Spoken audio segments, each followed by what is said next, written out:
gusenga k'umukiranutsi kugira umumaro mwinshi, ariko iyo asenganye umwete, urumva icyambere ni umukiranutsi yongeyeho no gusengana umwete, ubwo rero gusenga kwe guhita kugira umumaro ukomeye cyane. Ushobora kuvuga uti se twabirebera hehe? Aho twabirebera ni ahangaha. Dore Eliya yari umuntu umeze nkatwe, asaba cyane ko imvura itagwa. Imvura imara imyaka 3 n'amezi 6 itagwa. Maze Eliya arongera arasenga cyane, maze ijuru rigusha imvura, ubutaka bumeze imyaka yabwo. Iyo twumvise nk'ibi bintu Imana yakoresheje Eliya, bituma twibaza tutari ko se koko nuko tubizi ko Imana itabeshya pe, ariko umuntu wese yirebye wenda akareba n'intege nke ze, akareba naho ubushobozi bwe bugarukira, yavuga ati koko se koko Eliya yari ameze nkanjye. Icyo tuzi nuko Imana itabeshya. Imana yavuze ko Eliya yari umuntu umeze nkatwe. Ubwo rero icyo batubwira, icyo bishaka kutwereka nuko hari ahantu ibintu bipfira byanze bikunze. Kuko niba yari umuntu umeze nkatwe, ubwo biravuze ngo nawe yabyawe n'umugore, biravuga ngo nawe yavukiye mu cyaha, ntabwo yavutse Adamu ataracumura wenda ngo tuvuge ngo niyo mwihariko aturushije. Yavutse ndetse isi inageze kure cyane, ihenebera isatira amaherezo yayo, ariko yasabye yuko imvura itagwa, maze ngo amera nk'umuntu ukinze ijuru. Imvura ntiyongera kugwa, n'ikime nticyongera kuza ku isi imyaka 3 n'amezi 6. Ibyo ngibyo turabizi mu gihe cy'umuntu bita Ahabu, kubera gucumura kw'abantu bariho muri icyo gihe bitewe na Ahabu n'umugore we Yezebeli, ngo Eliya wagiraga ishyaka ry'Imana ryinshi yarasabye cyane ati Imana nta kintu wakora. Igihe yasabaga abaza niba Imana nta kintu yakora, ikintu Imana yakora imeze nk'iyacyumvishije Eliya kugira ngo abe ari we ugikora. Kuko buriya ikintu Imana yacu ibera Imana nziza, Imana yacu ikorana n'ubwoko bwayo kandi ikabuhesha icyubahiro nabwo. Eliya wasabaga Imana ko yagira icyo ikora, ahubwo Imana yahaye uburenganzira Eliya ngo wagira icyo akora, kandi icyo Eliya agomba gukora Imana irakimumenyesha. Ntabwo ari we wagiye ngo wenda yihimbira ibintu runaka, nubwo hano tutabona Imana ibimubwira ngo twumve ijwi ryayo, ariko ibi Eliya yakoze yabyumvishijwe n'Imana mu mutima we ko ari byo agomba gukora. Maze ikintu yakoze ni kimwe, ngo yasabye cyane yuko imvura itagwa, maze imvura imara imyaka 3 n'amezi 6 itagwa. Ikintu gikomeye cyane. Arongera arasenga, maze ijuru noneho rigusha imvura. Amateka murayazi ukuntu byagenze, ukuntu yagiye imbere ya Ahabu, aramubwira ati imvura izongera kugwa uko ngarutse nkabitegeka. Umuntu umeze nkatwe. Buriya natwe ndabizi neza ko Imana yadukorera ibikomeye, icyo ni kimwe, kandi yadukoresha ibikomeye. Buriya reka mbabwire, amateka yacu yahinduka, kuko Imana yacu ni Imana ihindura amateka. Iyo ntekereje nk'ibintu byari mu gihe cy'intumwa, hari ibintu bitangaje rwose bituma umuntu wese yagira icyizere, kandi icyo cyizere kikamutera kujya imbere y'Imana ngo bimubere nk'uko yizeye. Iyo turebye intumwa za Yesu, bari abantu b'abanyantege nke cyane bishoboka. Kugira ngo tubyemere neza, tubireba igihe Yesu yari arimo azengurutswa mu nkiko, umuntu bita Petero yihakanye Yesu inshuro 3, arimo abazwa n'umuja niba nawe ari umwe muri abo ngabo, maze ngo yivuma arahira avuga ko abo bantu atagenje ate atabazi. Ariko ndagira ngo mbereke ko Imana ishobora guhindura amateka. Uwo Petero wari umeze atyo, ari umunyantege nke kuri urwo rwego, kandi atari ibyo yigira. Yarakurikiye Yesu, amaze n'igihe yaramukurikiye yaranasize n'ibintu bye, ariko intege nke zikimubereye imbogamizi, nawe atazi ukuntu ashobora gutandukana nazo, nk'uko natwe dushobora kwibaza uko twatandukana nazo. Mu gihe navuga ngo kitagera mu mwaka, kubera yuko igihe Yesu yabambwaga n'igihe intumwa zatangiraga nazo kujyanwa mu nkiko kubwo kwizera, zimaze guhabwa umwuka wera, zitangiye guhamya Kristo, nta gihe kirimo, nta n'amezi arimo, ni igihe kigufi cyane. Ariko muri icyo gihe kigufi cyane bisa naho intumwa zari ziri hakuno y'inyanja, abantu bongeye kuzibona, bazibona zageze hakurya y'inyanja. Mu yandi magambo, ikintu cyazibayeho muri icyo gihe gitoya ni igitangaza. Nababwiye yuko ibintu Imana ikora biba ari ibitangaza gusa, nta kintu Imana ijya ikora giciriritse. Ibintu Imana ikora byose biba ari ibyo mu rwego rwo hejuru, ngo bigaragaze ko Imana ibikora nayo ari Imana ikomeye yo mu rwego rwo hejuru. Kuko uwo Petero bamuzanye noneho muri rwa rukiko yari yarihakaniyemo Yesu, nanone bashaka kumutera ubwoba, kuko abari baramuteye ubwoba cya gihe nibo bari bakiyobora. Cyari igihe kigufi gusa gitandukanye ibyo bihe bibiri, maze bazi ko ari wa wundi, naho yari yarabaye undi muntu. Ngo barangije baramubwira bati ntabwo twababujije kwigisha muri iryo zina. Bazi ko bari bumutera ubwoba, Petero arabasubiza ati ubu ntidushobora kwiyumanganya ngo tubure kuvuga ibyo twabonye kandi twumvise. Mbese yavuze amagambo ku buryo bahinda umushyitsi, bamushyira no mu nzu y'imbohe bagira ngo wenda bari buze kugabanya amarere ye, basanga igikoresho cyabo ntabwo gishobora kugira icyo gikora ku mbaraga uwo muntu yahawe. None se uwo muntu ntiyari umuntu nkatwe? Ndagira ngo mbabwire ko Imana yamukuye hakuno y'inyanja imugeza hakurya yayo, ku buryo umuntu umureba yibaza ati nk'uyu muntu ni iki cyamubayeho, kandi mu gihe gito. Noneho hari n'ibintu ijambo ry'Imana ribavugaho abo bantu b'intumwa, nk'iyo dusomye mu Byakozwe n'Intumwa mu gice cya 5, reka mbasomeremo aya magambo ahari. Ibyakozwe n'Intumwa igice cya 5, ngiye gusoma ku murongo wa 12. Haranditse ngo intumwa zikora ibitangaza byinshi, niko umutwe w'amagambo uvuga. Ibimenyetso n'ibitangaza byinshi byakorwaga mu bantu n'amaboko y'intumwa, kandi bose bateraniraga mu ibaraza rya Salomo n'umutima uhuye. Ariko nubwo abantu bose babahimbazaga cyane, ntihagiraga n'umwe wo muri bo watinyukaga kwifatanya nabo.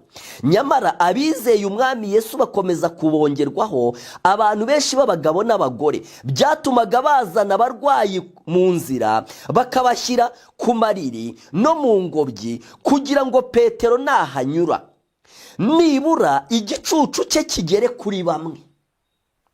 Hateraniraga benshi bavuye no mu midugudu ihereranye n'i Yerusalemu, bazanye n'abababazwa n'abadayimoni bose bagakizwa abadayimoni babo. Reka mbabwire, aba bantu baje kuba abandi bantu kugeza ubwo abantu babashyira abarwayi babo ku nzira, uw'igicucu cya Petero kigezeho ahaguruka atahakize. Abandi ngo bazanaga udutambaro bakadukoza kuri Petero, umurwayi yarwara bakakamukozaho agahaguruka. Nimwumve izo mbaraga.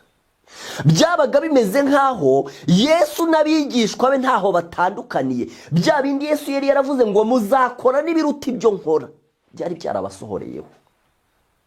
Buriya rero bavandimwe, Imana abana bayo irabakunda cyane. Yesu abagaragu be arabakunda cyane, ku buryo abaho ubushobozi bwo gukora ibintu ubwe yagakoze, kandi abakura mu ntege nke cyane. Urugero ni Petero wihakanye Yesu 3, ariko yabaye undi muntu mu gihe kitarenza amezi. Ririya somo ryatubwiye ngo iki? Ryatubwiye ngo dore Eliya yari umuntu umeze nkatwe. Ubwo nushaka wongereho na Petero ko nawe yari umuntu umeze nkatwe. Ngo arangije asaba cyane yuko imvura itagwa. Imvura imara imyaka 3 n'amezi 6 itagwa. Icyo yavuze nicyo Imana yakoze. Kubera yuko hari amagambo twavuze hano, ayo magambo yanditse mu rwandiko rwa mbere rw'Abakorinto mu gice cya 2. Uravuga ngo mbese hari umuntu wamenya iby'undi atekereza? Baravuga ngo keretse umwuka wa wa wundi uri muri uwo nguwo. Ngo n'iby'Imana niko bimeze. ngo nta wabimenya kereka umwuka wayo, ngo kuko umwuka wayo arondora byose ndetse n'amayoberane. Maze bakavuga yuko iyo umuntu afite umwuka w'Imana amera nk'uwinjiye mu bitekerezo by'Imana akamenya ubushake bwayo. Ngo n'iby'Imana niko biri, nta wabimenya keretse umwuka wayo. None se ubwo umwuka wayo y'Imana imuduhaye iby'Imana ntitubimenya? Ngo kuko dufite gutekereza kwa Kristo. Reka wumva ayo magambo. Urwandiko rwa mbere rw'Abakorinto igice cyaho cya 2. Reka nsome umurongo wa 16. Mbese ninde muntu wigeze kumenya icyo Uwiteka atekereza ngo amwigishe? Nyamara twebwe dufite gutekereza kwa Kristo.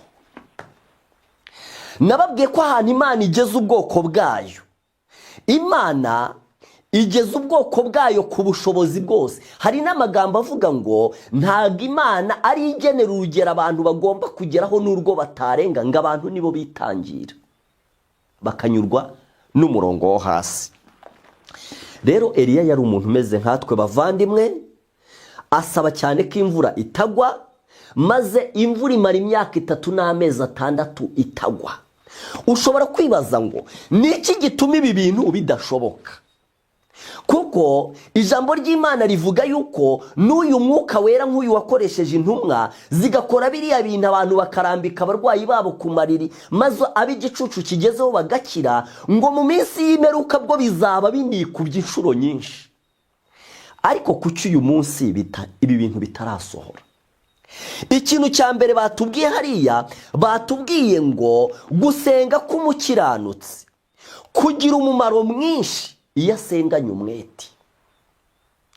Kimwe mu bintu biranga abantu bo mu minsi y'imperuka ni ugusenga bigura intege.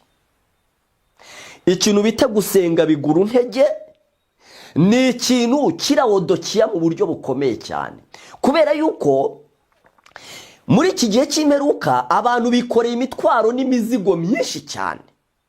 Muri iki gihe cy'imperuka ubuzima buba bwarakomereye abantu, kandi abantu uretse no kubona n'ubundi uburyo bwo kubaho baba banashaka n'ibintu byo mu rwego rwo hejuru cyane. Ibyo bituma gusenga gusigara ari umuhango, kuko umwanya munini uri kukwirukanka ku buzima n'uburyo bubagoye. Rero gusenga ni guke cyane mu minsi y'imperuka, kuko ijambo rivuga ngo iyo asenganye umwete. Nubwo umwete nta gipimo nashyiraho ngo mvuge ngo numeze utya, kuko ubundi ukuntu umuntu asengana umwete biterwa n'ikintu akeneye n'urwego yumva gikeneyeho. Ariko ikiriho navuga ngo muri rusange ni uko gusengana umwete nta bihari. Iyo ni imwe mu mpamvu ituma ibi bintu bidasohora. Kuko Yesu yigeze avuga amagambo akomeye yanditse muri Mariko mu gice cyaho cya 11 ku murongo wa 24 n'uwa 25. Yari arimo avuga uburyo bari banyuze ku giti cy'umutini yari yaraye avumye ngo bukeye kiruma, ngo abigishwe bahanyuze mu gitondo batangazwa n'ukuntu icyo giti cyumye. Arangije avuga ati ndababwiza ukuri yuko mufite kwizera kungana n'akabuto ka sinapi, mwanabwira uyu musozi ugashinguka hano ugatabwa mu nyanja kandi wabumvira. Ngo arangije ahita avuga amagambo akomeye avuga ngo, reka ayo magambo yavuze akomeye, arangije ayo magambo muyumve kugira ngo mwumve uburyo icyo kintu cyo gusenga kirimo ikibazo gikomeye cyane. Mariko igice cya 11 umurongo wa 24.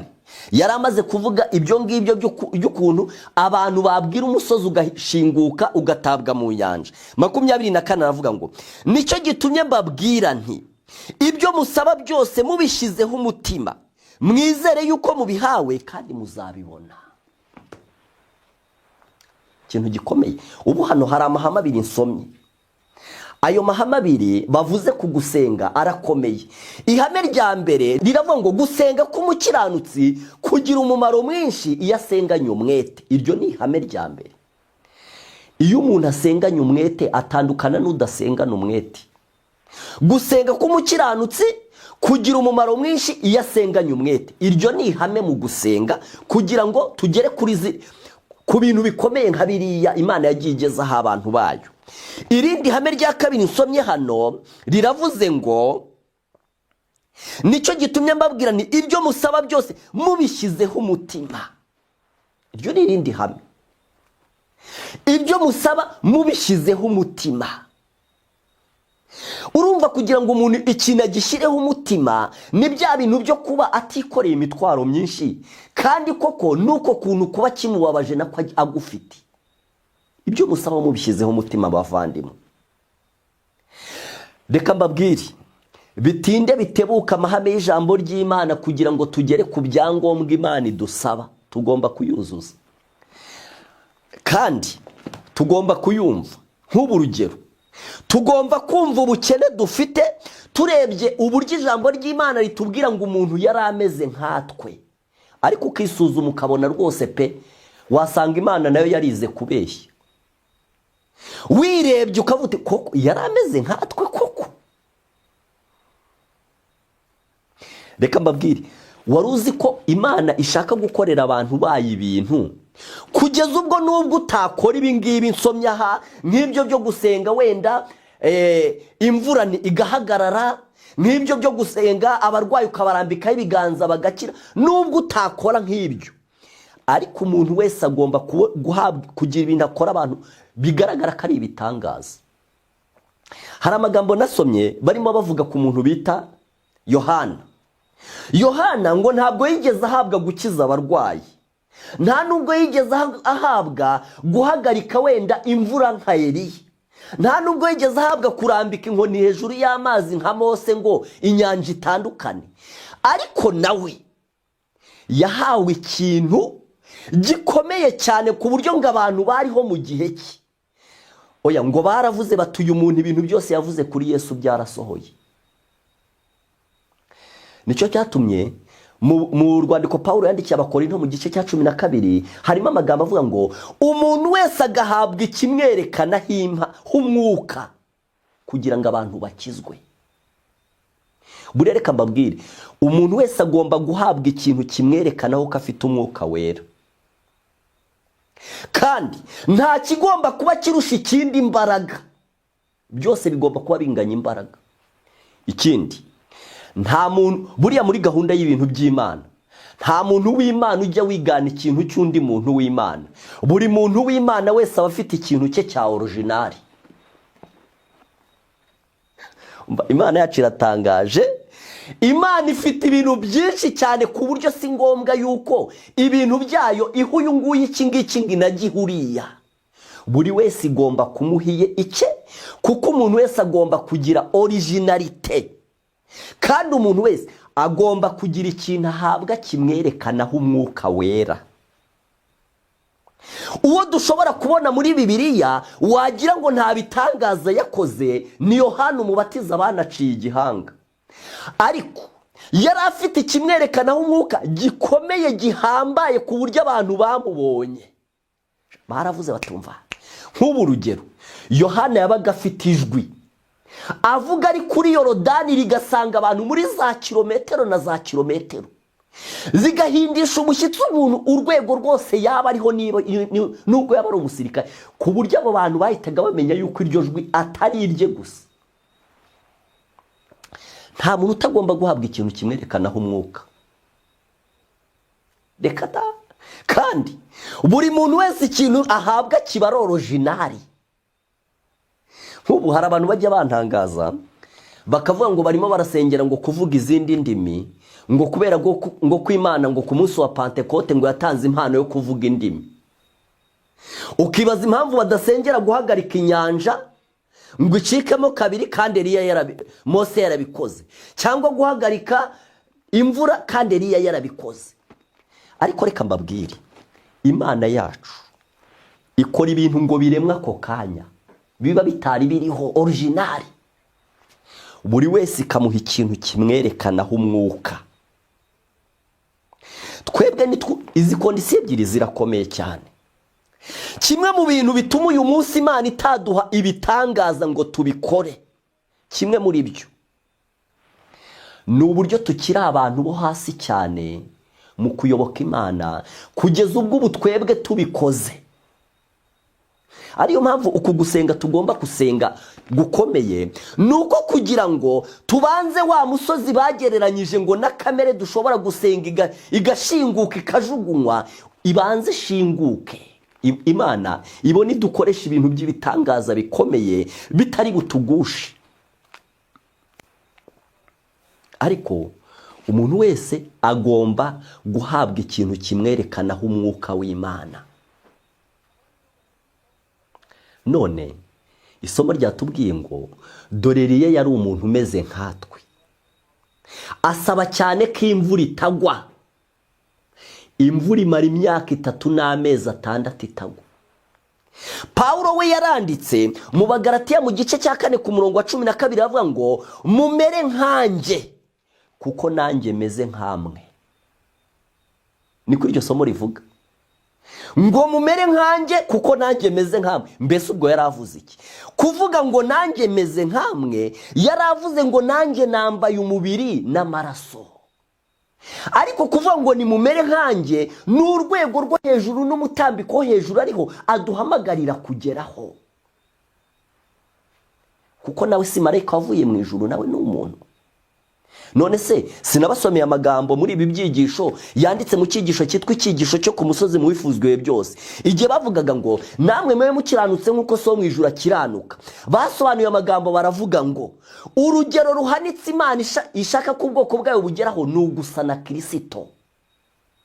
Ngo umwana w'Imana abaye kuri iyi si arasonza, akenera guhemburwa n'ibitotsi, akenera guhemburwa n'amazi n'ibyo kurya. Ngo ariko yabaye umwana w'Imana utagira inenge, ntiyakora icyaha. Imana yatubwira ngo natwe nibwo rugero twageraho, kandi ikatubwira ngo byashoboka. Iratubwira ngo nk'uko wabahamagaye ari uwera, namwe mubabera mu ngeso zanyu zose. Pawulo avuze ngo mumere nkanjye kuko nanjye meze nkamwe. Mwari muzi yuko ngo igihe Yesu yazaga akambara umubiri wacu yarabaye nkatwe, kandi yaraduhaye irarika ngo natwe tumere nkawe. Niko byari bimeze. Niyo mpamvu Yesu yambaye umubiri wacu, natwe tugomba kubona umutima wabaga muri Kristo Yesu. Niko byanditse mu Bafilipi mu gice cya 2 umurongo wa 5, haravuze ngo mugire wa mutima wabaga muri Kristo Yesu. Umutima wabaga muri Kristo Yesu tugomba kuwubona kugira ngo tube twaye nka Yesu. Yesu yari ameze nkatwe, yambaye umubiri wacu, afite umutima utari uwacu. None natwe tugomba kugumana umubiri wacu ari nawe Yesu yambaye, tukagira umutima utari uwacu. N'Imana yaratubwita nzabaha umutima mushya, mbashyire mu mwuka mushya. Hari isomo nkunda cyane ryanditse muri Ezekiyeli mu gice cya 36 umurongo wa 25 bavuga ngo nzabanyanyagizaho amazi meza maze muzatungana, mbakuremo ibigirwamana byanyu byose n'imyanda yanyu yose. Cyo ni ikintu kimwe, kutunyanyagizaho amazi meza, tugakurwaho ibigirwamana byacu n'imyanda yacu, tukaba turatunganye. Icya kabiri, nzabaha n'umutima mushya, mbashyiremo umwuka mushya, mbakuremo umutima ukomeye nk'ibuye, mbashyiremo umutima woroshye nk'inyama. Icyo ni icya kabiri, kuduha umutima mushya. Icya gatatu, nzandika amategeko yanjye ku mutima wanyu no mu bwenge bwanyu, kugira ngo ntume mugendera mu mategeko yanjye, mugakomeza amateka yanjye mukayasohoza. Icya gatatu, erega Imana idufitiye umugambi wo hejuru. None se ko Imana itazaza mu isi gukora ibitangaza, kandi ibitangaza bikaba bigomba gukorwa, ni twebwe tuzabikora? Ni twebwe. Imana rero idufitiye umugambi mwiza cyane, kandi ikintu mbere yuko Imana idukoresha ibyo bitangaza, bya bindi abantu batureba bakabona ni ibitangaza Imana ubwayo ifite ubushobozi bwo gukora. Hari igihe ureba ibintu byagiye bikorwa n'abantu kuri iyi si ugatangara cyane. Mbahaye urugero nyine rw'uwo Eliya wahagaritse imvura imyaka 3 n'amezi 6. Nimutekereze ku muntu bita Mose, warambitse inkoni hejuru y'amazi maze inyanja igacikamo kabiri. abo bantu babaga barahindutse cyane mu mitima yabo ku buryo icyo gikorwa nta kantu na gato cyashoboraga kubakoraho ngo wenda kirabatera ubwibone, kirabatera wenda kwishyira hejuru. Hoya, babaga barahindutse, babaga barabaye abandi bantu mu mutima wabo.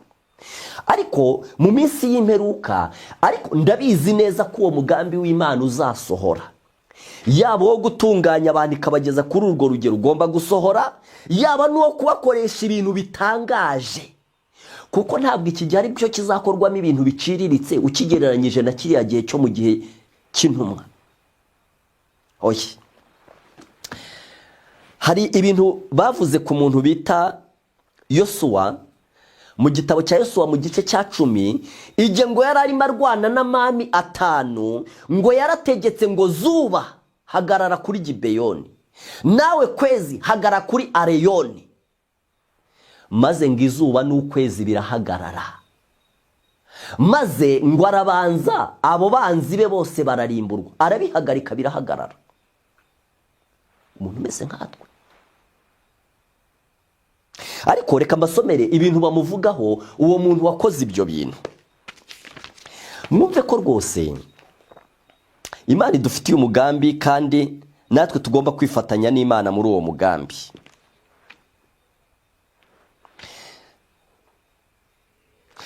Ngiye gusoma amagambo ari mu gitabo cyitwa Abakurambere n'Abahanuzi, ni ku cyigisho cya 47 cyitwa ngo Abisirayeli bagirana amasezerano n'Abanyagibeyoni. Kuri page 426 haranditse ngo Mwuka w'Imana niwe wateye Yosuwa gusenga kugira ngo hongere gutangwa igihamya kigaragaza ubushobozi bw'Imana y'Abisirayeli. Nyamara ntabwo iryo sengesho ryagaragazaga kutizera k'uwo muyobozi ukomeye. Yosuwa yari yarahawe isezerano ry'ukuri yuko Imana izarimbura abo banzi b'Abisirayeli. Ubona nubwo yahatanye agakoresha imbaraga zose yari afite, nk'aho insinzi yari gushingira ku ngabo z'Abisirayeli zonyine. Yakoze iby'imbaraga za kimuntu zashoboraga gukora byose, maze arangije nibwo ahise atakamba afite kwizera guhagije, asaba gufashwa n'Imana. Ibanga ryo gutsinda ni ubufatanye hagati y'ubushobozi bw'Imana n'umwete w'umuntu. Abantu bagera ku ntego zikomeye cyane ni ba bandi bishingikiriza ku mbaraga zishobora byose badakebakeba. Umuntu wategetse izuba guhagarara kuri Gibeyoni, nawe kwezi hagarara ku gikombe cyo kuri Ayaroni, ni wa muntu wari waramaze amasaha menshi yubamye ku butaka asenga mu nkambi y'Igirugari. Abantu barangwa n'amasengesho nibo banyambaraga. Buriya niyo mpamvu ubundi ikintu bita intwaro yo gusenga, umva, ni intwaro idasanzwe pe, ni intwaro idasanzwe cyane. Niyo mpamvu nyirarikira abantu b'Imana, kandi kubera ko gusenga k'umuntu kugomba gushingira ku bukene afite, ndabararikira kugira ngo basabe Imana iremereze nk'ibi bintu. Nk'ubu Imana ishobora guhera ku kintu navuga ngo cyoroheje, igahera ku isomo rivuga ngo dore Eliya yari umuntu umeze nkatwe, asaba ko imvura itagwa. Ibyo ubwabyo Imana ishobora kubiheraho igakora ku mutima wawe, ikakwereka ko ufite ikibazo, maze ukibaza uti kuki ibintu nk'ibi ngewe ntabishobora. Rero kubera ko Imana itatwandikiriye itariki ibi bintu bizaberaho, icyo nzi cyo nuko bigomba kubaho. Niyo mpamvu twebwe dukwiriye gusenga tugasabira ubugingo bwacu. Imana niyo ngo igenera umuntu wese ikimwerekanaho umwuka, buri wese izakimugenera kimwerekanaho umwuka. Imana rero idufitiye umugambi mwiza bavandimwe, kandi irifuza yuko uwo mugambi twabasha kuwusohoza.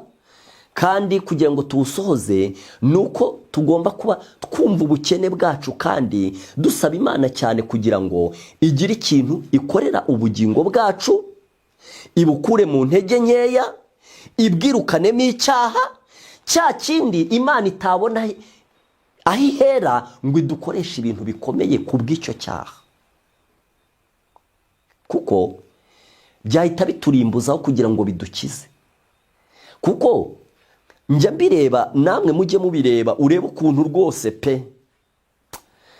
Ijambo ry'Imana rivuga yuko twebwe abantu bo mu gihe cya Laodikiya haba hari intege nke cyane, ariko kandi abantu bo muri icyo gihe nibo baba bumva barateye intambwe zikomeye cyane. Hariho ibintu nababwira bikomeye cyane tuba tugomba gukira, kandi ku buryo tutakora ibintu nk'ibi tutarakira ibyo bintu. Ndabaha urugero. Iyo dusomye muri Bibiliya tujya dusoma nk'ibintu intumwa zari zifite by'ibibazo byagiye bikemuka. Hari ahantu tujya dusoma igihe ngo intumwa zabonye abantu ngo barimo birukana abadayimoni ngo kandi badatuwe bagendana nabo, ngo maze barabibabuza. Baranaza babibwira Yesu ngo babonye umuntu wirukana abadayimoni ngo baramubuza kuko adatuwe agendana nabo. Yesu ngo arababwira ati ntimumubuze kuko nta muntu ushobora kunsebya kandi anamvugira. Ariko amagambo basobanuje ayo magambo bavuze yuko ngo ikintu cyari cyabateye ibyo bintu ngo ni ishyari, ko abantu bari buze kwemera uwo muntu kubarenza. Ikintu nababwira, ibibazo birahari cyane byinshi mu by'umwuka, kandi twebwe aho twagiriye n'indi ngorane ikomeye ni uburyo abantu bo muri iki gihe bamenye ibyanditswe byinshi cyane, ariko ibyerekeranye no guhinduka mu mutima biri hasi cyane. Mu gihe cya kera abantu babaga badafite ibyanditswe cyane, ahubwo bafite guhinduka mu mutima ko hejuru cyane. None muri iki gihe abantu nta guhinduka ko mu mutima guhari, ahubwo hari ibyanditswe cyane. Ariko hari ikintu gishobora kugaragariza abantu ko ahantu hari ikibazo, ni uburyo abantu bashobora kugira ibyanditswe byinshi ariko bakabura imbaraga nk'izi ngizi. None se iyo tuzebye nk'uwo Yohana mbabwiye, uwo nguwo utarakijije n'ibicurane umuntu, ariko nimurebe imbaraga zo kwizera yari afite ukuntu zanganaga, nimurebe gupfa aguye muri iriya gereza yizeye Imana kandi ayifitemo amahoro. Ikintu gikomeye cyane. Ubu rwose pe, umuntu abishatse akaba ari umuntu ureba kure, yanasaba Imana ati natwe tuguranire ibintu dufite ubitwambure, uduhe ibyo bariya bari bafite, kuko bariya nta byanditswe bari bafite, ariko bari bafite imbaraga za zindi zo mu mutima ntabona uko mbivuga. Buriya reka mbabwire, Yesu yigeze agaya abantu by'abafarisayo ngo barondora mu byanditswe ngo ariko banze kuza aho Yesu ari ngo abakize. Buriya hari ibintu bimwe biza ari umugisha, ariko no ku rundi rwego bikanaza ari n'ingorane. Ntabwo tugaya Imana iba yaduhaye ibintu kuko ntabwo ari iba yaduteye kubikoresha nabi, ariko reka mbabwire, ubu ikintu cyo kugwiza ibyanditswe twagize nacyo navuga ngo hari ukuntu cyaduteje akaga, kuko byaje kugera ku rwego ibyanditswe dusigaye tubyiga nk'uko umuntu ategura isomo wigisha igifaransa cyangwa amateka cyangwa geography, ngo none hajye kubyigisha, ku buryo dusigaye tubikora ari presentation. Buriya reka mbabwire, biratangaje cyane kandi bikwiriye kutubabaza cyane bavandimwe, kuko nibitatubabaza ntabwo tuzabikira. Wari uzi yuko abantu bajya kubwiriza bagahita bamera nk'umuntu wagiye gukora presentation ahantu, wagiye kugeza ijambo ahantu ku bantu, oya ukabona ntabwo ari ukuvuga ijambo ry'Imana, ni ukugeza ijambo ku bantu bateraniye aho, nk'uko minisitiri ajya imbere y'abantu akabagezaho ijambo yateguye. Buriya reka mbabwire, Imana yaduhaye ijambo ryayo ngo ritugirire akamaro, ariko ndajya mbabwire ko twagize ingorane. Yesu yabwiye abantu ngo murondora mu byanditswe, ariko ntacyo byabamariye, ntimwigeze munaza aho ndi ngo mukizwe. Wari uzi yuko abantu batari bafite ibyanditswe kutabigira byabateye kwikubita ku birenge bya Yesu bamubwira bati tuyobore, kuko babonaga nta bundi buyobozi bafite, nta naho bawukura. Ariko ubu umuntu ibintu byose ngo yarabisomye ati bavuze ko tuzajya turya gutya, tukarya aya masaha. Ibintu ni ugupakira ibintu mu mutwe, ubundi umuntu akareba niba ari kubikora nk'uko yabipakiye, abantu bagasigara babipfa gusa bati kuki iri tegeko waryishe. Ndababwiza ukuri, nitutazagirira agahinda ibibazo dufite nta nubwo tuzabikira. Ndababwiza ukuri, by'Imana yaduhaye by'umugisha nibyo bizasoza bitubereye impamvu yo kurimbuka, kuko tutabikoresheje icyo Imana yabiduhereye. None se abantu barondoye mu byanditswe umukiza akavuka, abanyamahanga bakabimenya abandi ntibabimenye, ubwo ibyo bintu wabisobanura uti? Abafite ahantu byanditse ntibabimenya, abatabifite barabimenya. Kubera iki se abo batabifite kutabigira byabateye kwikubita ku birenge bya Yesu basaba ubufasha? Ariko ntabwo nshaka gushinja Imana ko ariyo yaduteye ibibazo, twebwe ubwacu nitwe twabyiteye dukoresha iby'Imana yaduhaye nabi. Reka mbabaze, ko umuntu ajya ku ishuri akiga ibintu akashyira byinshi mu mutwe kuko ari buze gukora ikizami cyangwa agakora tesite kugira ngo abisubize, ijambo ry'Imana twaryize uko turyiga gute? Kubera iki?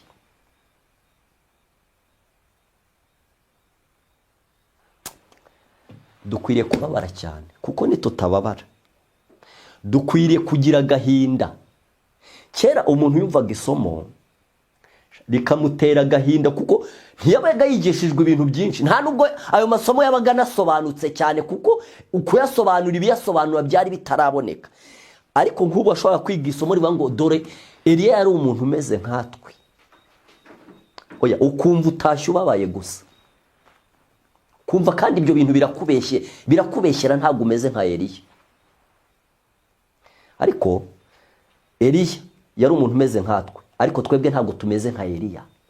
Nicyo cyatumye Pawulo abwira abantu ati mumere nkanjye. Ibyo yarabibararikiye, arababwira ati kuko nanjye meze nkamwe.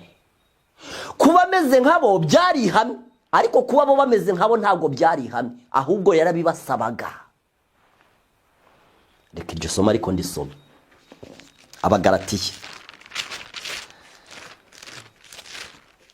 Abagalatiya igice cya 4, ngiye gusoma ku murongo waho wa 12. Haravuga ngo ndabinginga bene data mumere nkanjye kuko nanjye meze nkamwe. Urumva rero kugira ngo bamere nkawe ntabwo ari byo bari bwihangisheho, kuko nawe ntabwo yameze gutya ari ibyo yihangishe, sinawe wabyigize. Ariko bagomba kubabazwa nuko batameze nkawe. None se ubu ijambo ry'Imana ko rikubwiye ngo Eliya yari ameze nkawe, we kuki utamera nkawe?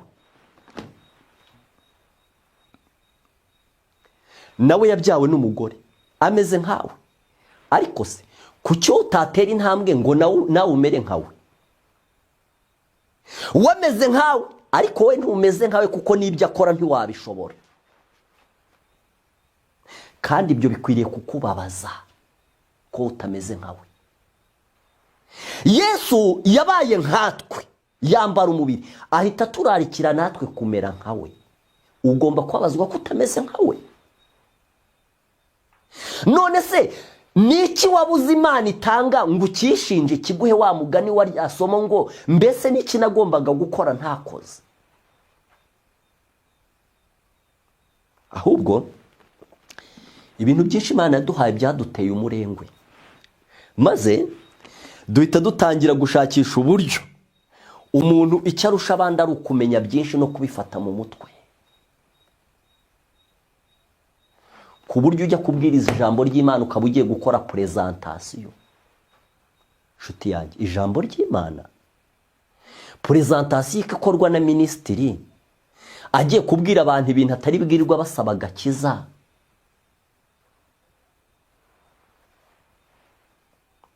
Ibintu byinshi nabyo byatubereye ikibazo, nubwo tutashinja Imana icyaha ariyo yaduhemukiye, ariko twabikoresheje nabi. Kandi umuntu utazababazwa nuko ameze ntazashobora gusenga, kuko gusenga kugomba gushingira ku kababaro ufite. no ku gahinda ufite niko gatuma wikubita ku birenge bya Yesu. Nubwo nababwiye ngo gusenga k'umukiranutsi kugira umumaro iyo asenganye umwete, nubwo nabibasaba ariko ndabizi ko mutasengana umwete, kuko gusengana umwete ntabwo ari umuntu bisaba undi, ni umuntu ubyisaba kubw'ibimubabaje akumva agiye gusengana umwete. Amagambo yatubwiye ngo igihe batubwiraga uburyo umuntu yabwira umusozi ukimuka, batubwiye ngo tugomba gusenga ubudasiba kugira ngo tubone umugisha. Ndababwiza ukuri, iki gihe cy'injyana muntu turimo cy'imperuka, igihe umuntu azarokoka, uzakirokoka azaba ari umunyamugisha. Igihe cy'ibibazo bihishe cyane ugira ngo kirimo ubukristo buhamye. Urebye amatsinda ari muri iki gihe, uhita uvuga utumva mbega ukuntu abantu bateye imbere, amatsinda afite amahame yandi ureba ukavuga utumva aya mahame arakaze na ya Bibiliya koko. Ariko ibyo bintu by'amahame byose ari ibintu bikorerwa inyuma bitajya bihindura umutima. Ndababwiza ukuri, iki gihe cy'imperuka turimo umuntu uzakirokoka azaba ari umunyamugisha, kuko turi mu gihe cyo kwibeshya ubukristo kandi ukabwibeshya n'abantu bose bakabukubonaho, kuko ufite ibintu uvuga imbere y'abantu bakabona ko ubufite. Ubu niyo mpamvu amatsinda menshi ayobya abantu benshi cyane, kubera ibintu byinshi abantu baba bafite, ariko kuki imbaraga ntazo. Niyo mpamvu rero nifuza kubararika buri muntu wese yongere gufata umwanya, atari ukuvuga ngo ni ibyigisho ari kwiga, afata umwanya atekereze, yinire, yisuzume yitonze, yibaze ngo kuki ibintu by'iyobokamana mfite byinshi ariko ingeso zanjye za kamere zikaba zaranze gucika. Yibaze ngo kuki ibintu by'Imana mfite byinshi ariko ikintu cyerekeranye n'intege nkeya no kuba ntashobora ibyo abandi bantu b'Imana bashoboraga nkaba ntacyo mfite. Reka mbabwire, reka umuntu wese yishakemo ahantu afite ikibazo. Ibyo kuvuga ngo ubarizwa mu itsinda rya kanaka, nyamara nushaka ubyihorere. Shakisha ahantu ibintu byapfiriye, kuko hari ahantu ibintu bipfira. Ibintu ntabwo ari ubuhoro, ndababwiza ukuri. Ibintu nta buhoro buhari, kandi umuntu natabona aho bipfira ntazabona habikiriza. Kubera icyo uyu munsi utameze nka Eliya kandi wowe ameze nkawe? Ni marayika avuye mu ijuru Eliya? Ameze nkawe. Pawulo avuze ati ndabinginga ngo mumere nkanjye kuko nanjye meze nkamwe. Kuki ameze nkatwe twe ntitumere nkawe? Ibintu nirihe pfundo byanze gupfundukiraho? Ikibazo kiri he? Reka mbabwire, ubu dushatse twaba duhagaritse ibintu byose twari turimo, tukabanza tugashaka ahantu ibi bintu byapfiriye. Kuko buriya iyo umuntu akomeje kurenza ibintu hejuru, akajya kurura ubutaka akaburenza hejuru y'ibyatsi, niwe uba urimo wihima. None se ndababeshyera, mwebwe iyo murebye mubona ari ubuhoro? Mubona nta kibazo gihari? Ko ikibazo giharira, kandi urwego kiriho n'urwego abantu babona ko nta gihari. Buriya aya magambo avuga ku itorero rya Laodikiya, umva nibwo ubu nongeye kuyumva pe, ngo kuko uvuga uti ndatunze, ndatunganiwe, ntacyo nkennye, utazi ko uri umutindi wo kubabarirwa. Mbega ikibazo cy'ingorabahizi! Iki kibazo kirakomeye, keretse umuntu kwivamo ibintu byose, oya akemera niba ari abamuseka bakamuseka, ariko akavuga ati ubu ngiye gushakaho ikibazo kiri ntibabariye. Kandi agasaba Imana tumfashe menya aho ibintu byapfiriye. Umuntu ashobora kugenda mu nzira akamara igihe ari mu nzira agenda rwose nta kibazo, akaza kugera igihe hagati inzira ntamenye aho yayitereye. Ubwo uwo muntu biramusaba kujya gushaka muri rwa rugendo rwose yagenze ahantu yaje kugera akahatera inzira. Hari ahantu twatereye inzira.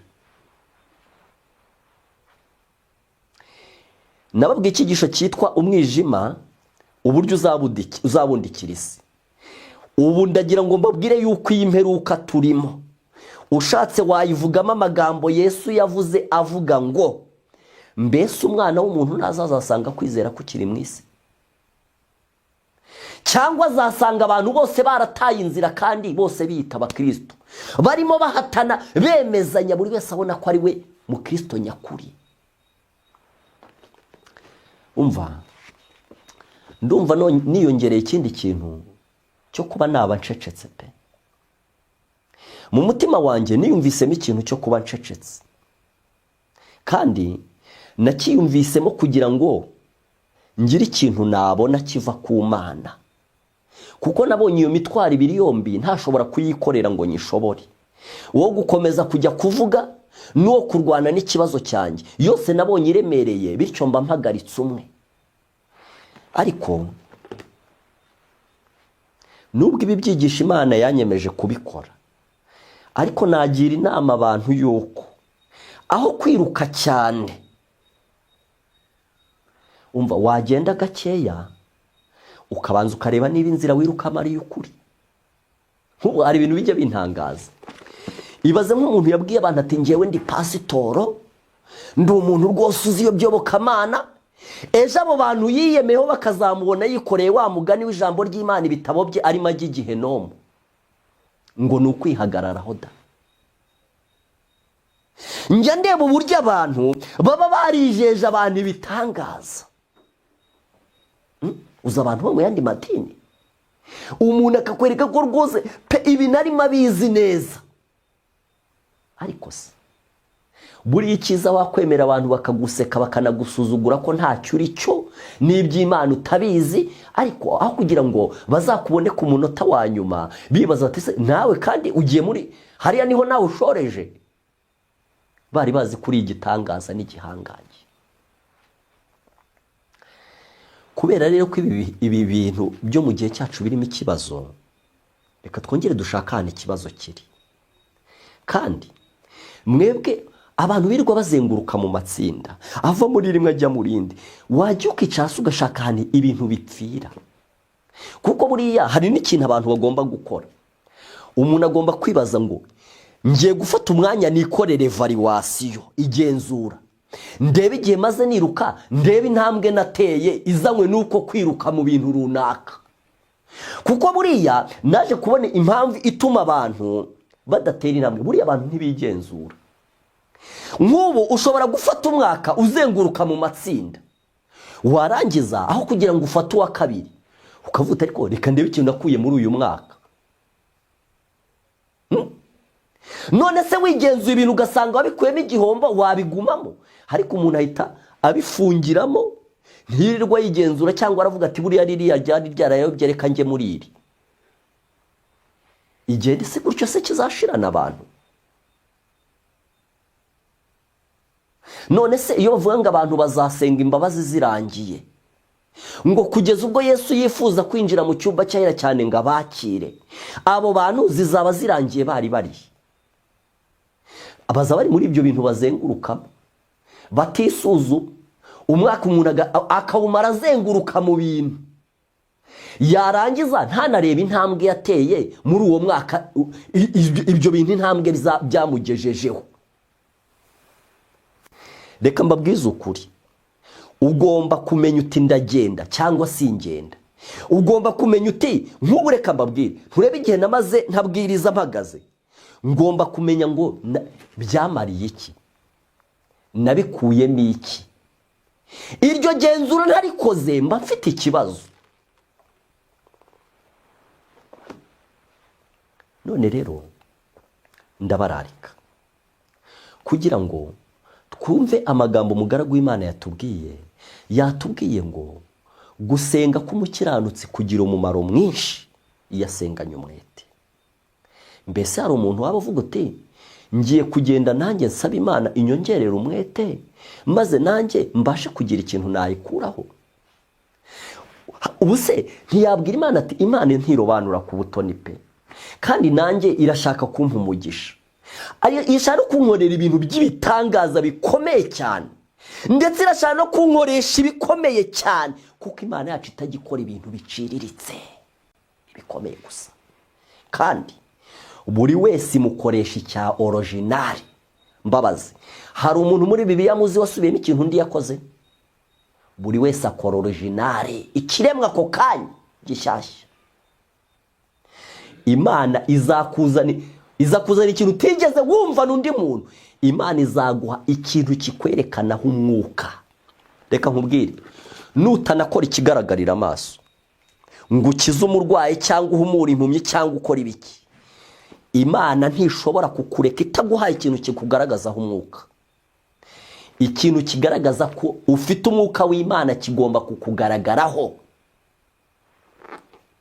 Ufite wese ni ngombwa. None rero reka tugende gake kugira ngo ahubwo dufate undi mwanya wo kwitekerezaho, dufate umwanya wo kwikorera igenzura, dufate umwanya wo kureba igihe n'inyungu, turebe ko bimacinga bijyana igihe tumaze mu bintu n'inyungu byatuzaniye. Ariko aho guhora twiruka, kuko ifirimbi izatuvugiraho inzogera ya nyuma. Ndabasabira umugisha kugira ngo Imana itugirire neza. Kandi pe, buri muntu wese akwiriye kwifuza umugisha w'Imana kurenza ikintu cyose cyo mu isi yifuza, kuko ibyo mu isi ntacyo byakumarira niyo watunga ibyo mu isi byose. Ariko ibyo mu ijuru nubwo waba utaratunze ibyo mu isi bizaguhoza amarira, kandi ibyo mu ijuru bizakumara inyota y'ibyo utabonye. Ibyo mu ijuru byihagazeho ku buryo umuntu kubwo kwihagararaho kwabyo yabitangaho imbaraga ze zose, akabitangaho umwanya we, akabikurikirana kugeza bishyikiriye. Uwo muntu yaba afite ubwenge bw'akataraboneka, yaba afite ubwenge bukomeye cyane.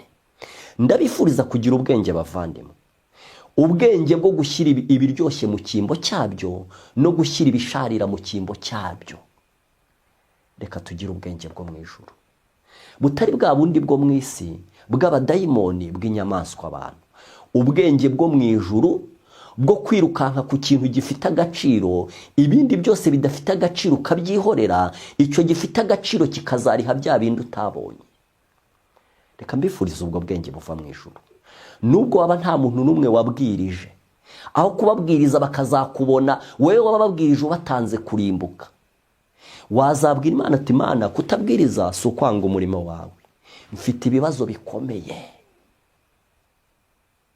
Imana izamenya impamvu utabwirije, kuko Imana ntabwo imenyeshwa ibintu n'ibyo dukora cyangwa tuvuga, ireba mu mutima wacu. Nutabwiriza kubwo kumva nawe ubwawe rwose ufite ikibazo, Imana izabireba kandi izagukemurira ikibazo kugira ngo ikubashishe kuyivugira neza, kuko wayibwiye ikibazo cyawe kandi kuko utayibereye indyarya, wacyitwayemo nk'uko wumva koko ukwiriye kucyitwaramo. Imana rero iduha umugisha, itugirire neza, yongere gukangura imitima yacu, yongere kudutera akanyabugabo, yongere kuduha umwete, kuko benshi bameze nka batiri zashizemo umuriro. Kugira ngo yongere kwaka birasaba kuyishitura. Reka nsoze nsabira umugisha umuntu wakurikiranye ijambo ry'Imana, kugira ngo Imana imugirire neza, ibashe kumukora ku mutima, ibashe kumwumvisha ibirenze ibyo ngewe namwumvisha, kuko ngewe ndi umwana w'umuntu. ibashe kumusobanurira ikibazo gihari n'uburemere bwacyo, kandi imwereke n'aho yabona igisubizo, kugira ngo inzira zikigendwa, ibintu bigishoboka, agahe gatoya tukigafite, tubashe kugakoresha neza, tukaboneremo imyiteguro ikwiriye, igihe umwami wacu azatunguka ku bicu tuzanezezwe no kumusanganira. Ibyo nibyo nasabira umuntu wese, nsaba Imana kugira ngo ibitubashishe kubw'imbabazi zayo, mu izina rya Yesu, amina. Reka dusenge.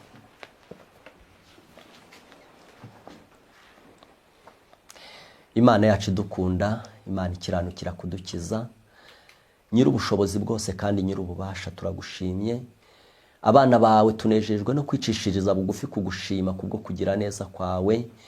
Iyo turebye urukundo rwawe rutikanyiza, urukundo rwawe rutagira icyo rwisigariza, kuko uduha gukora ibintu bimeze nk'iby'Imana yagakoze, kugira ngo tugaragarize ko utagira ubugugu. Kandi Imana, ni ukuri abana bawe urabakunda kandi ubaha agaciro gakomeye cyane, ku buryo ibyo wagakoze ubikorera mu bana bawe, kugira ngo ubashimire ko bakwiyeguriye kandi ubaheshe icyubahiro mu isi. Izina ryawe nirihimbazwe. Natwe bitumye twumva twifuza kuba abana bawe, turifuza kuba muri ririya tsinda ry'abantu ubanza ugakorera ibitangaza mu bugingo bwabo, ukabazahura, ukabakura mu mwobo, ukabageza ahantu hatanga icyizere. Ba bandi ubanza gukurira umusozi ahantu wari uri ukawujugunya mu nyanja, turifuza ko watushyira mu itsinda ukorera ibyo bitangaza, kandi turifuza yuko uko wabishima ko tugukorera, n'ibyo washima kutugaragarisha ko dufite umwuka wera, uzabitugenera uko ubishaka, kuko uzaba bamaze kudukiza kwishyira hejuru, kwibona, ishyari ryo kugirira abandi bagenzi bacu igomwa, tuzaba twabikize. Bityo icyo uzatugenera ko tuba aricyo dukwiriye gukora kizatunyura.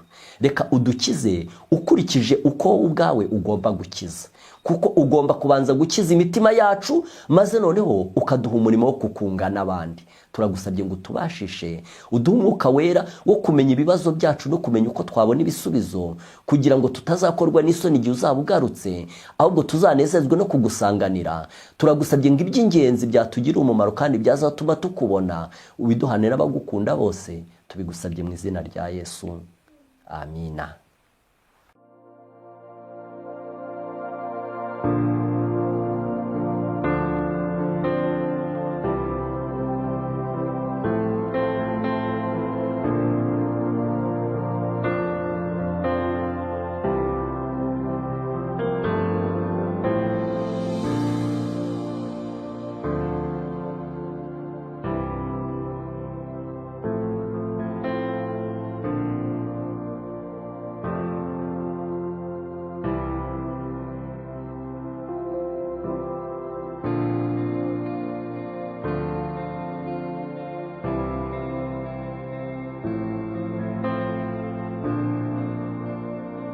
Niyo mpamvu n'uyu munsi turi nijoro kandi umwijima nabwo uri gukura. Ibimenyetso by'umwijima tugomba kubibona, ariko igihe bizaba bigeze kuri icyo gihe cy'itegeko ry'icyumweru, niho bavuze ngo n'inyenyeri twajyaga twishimira umucyo wazo zizasohoka zijye mu mwijima. Biravuze ngo ikintu kizasigara cyaka icyo gihe kizaba gifite umucyo witwa originali, kuko hazaza umwijima uzazimya ibintu byose.